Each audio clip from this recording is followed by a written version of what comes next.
focused on you.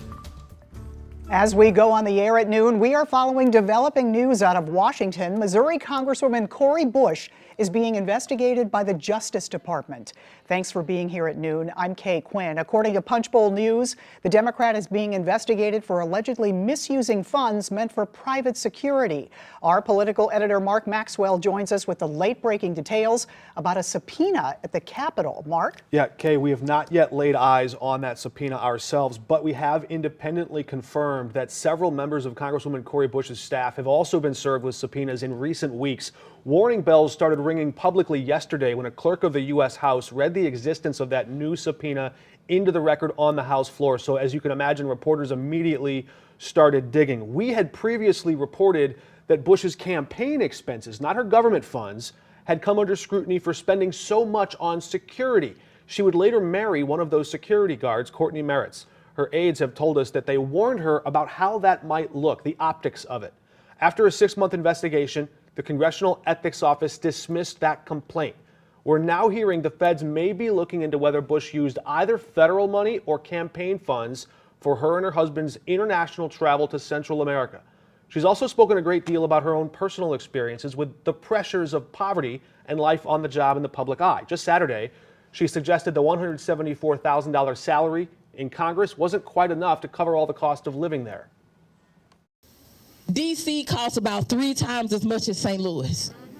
We got to have a home where we live, and we got to have a home in D.C. So we got 2 homes, 2 sets of clothes, 2 sets of shoes, toothpaste, everything. So Bush's office hasn't officially commented on all of this, but what are you hearing about what's going on? Yeah, her official aides right now are bunkered down, as you might imagine. There's a decent amount of panic setting in here. Just in the last few months or so, Bush lost her chief of staff, her campaign manager, a lot of staff heading for the exits, and her campaign was $100 grand in debt at last report.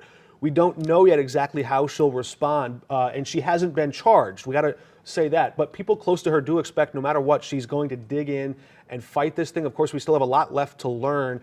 There's a reason why the FBI doesn't usually name the target of an investigation until they have charges. So right now for Congresswoman Bush, it's just really hard, almost impossible to fight against something when you don't know exactly what you're fighting against. I'm sure we'll hear more today. Are you expecting more developments? We're digging on things. We're trying to learn exactly more about what exactly they might be looking at. And a lot of these records are public. So we're going to go digging through those and see what other context we can try to put together. All right. Thank you, Mark. Breaking news in Illinois, the state's election board has voted 8-0 to keep Donald Trump on the presidential primary ballot. The board says it doesn't have the jurisdiction to remove him over the Constitution's insurrection provision. About 90 minutes ago, members discussed a petition that argues the former president is ineligible under the 14th Amendment, a provision that bars anyone who engaged in insurrection or rebellion from holding office. The voters say Trump isn't eligible to run because of his role in the January 6th attack on the Capitol. The vote means Trump will remain on the ballot for the primary on March 19th unless the courts get involved. St. Louis Mayor Tashora Jones' visit to Jefferson City has been postponed. It's all due to a filibuster happening right now in the state Senate, and because of that, she's holding off on her trip. The mayor had planned to meet with lawmakers to gain support for construction and safety projects and push for investments in violence reduction programs. Republicans in the Senate began filibustering last night over a number of the governor's planned appointments to key positions. There's no word on when Jones' trip will be rescheduled. Happening right now, more help for the residents forced out of the Heritage House apartments. A housing fair is being held at the Hilton Airport, where residents have been living. Earlier this month, freezing temperatures caused water pipes to burst, causing massive damage inside the apartment building in Midtown St. Louis. It forced the owners to close the apartment complex for at least a year. The roadway collapsed on a ramp at Interstate 55 in Bates, and now the barricades are up. 5 on your side, Sydney Stallworth has more on the closure and how it could cause some headaches. Today, parts of Michigan Avenue are closed. There it is behind me. Take a look at the barricades that are up. And this exit ramp off of I-55 at Bates Avenue also closed. And here's a look at why. Collapsed pavement.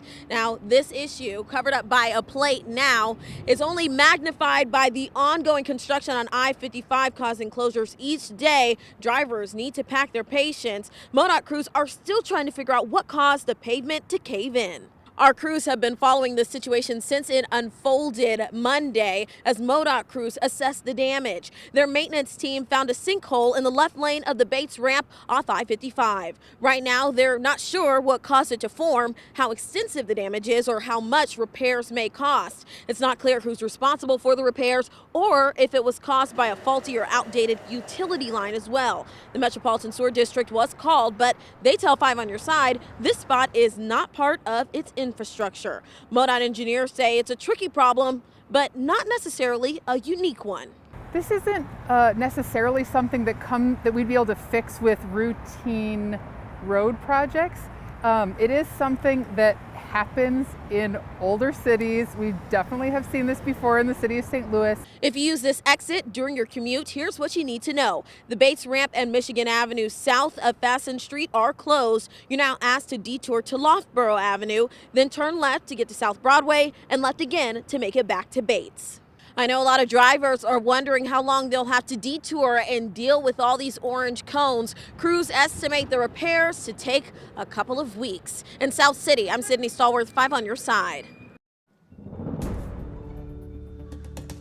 12:06 now. Yesterday, 24 hours ago, we were excited about the sun being out for the first time in over a week, but it's cloudy again, and this is short-lived, so we're not going to start another streak today, but it is a few hours, and it's obviously much cooler outside. As we look around Fallon, Illinois, you can see those clouds that have increased. That rain has left. We did have a few sprinkles in some cases earlier, but as those clouds have started to increase, you'll see temperatures are not all that warm, and with a breeze out of the northwest, it's at least feeling a little cooler. 41 feeling like 34. This is maybe a little bit more like what we would expect, where yesterday we had sunshine and calmer conditions, a southwest breeze.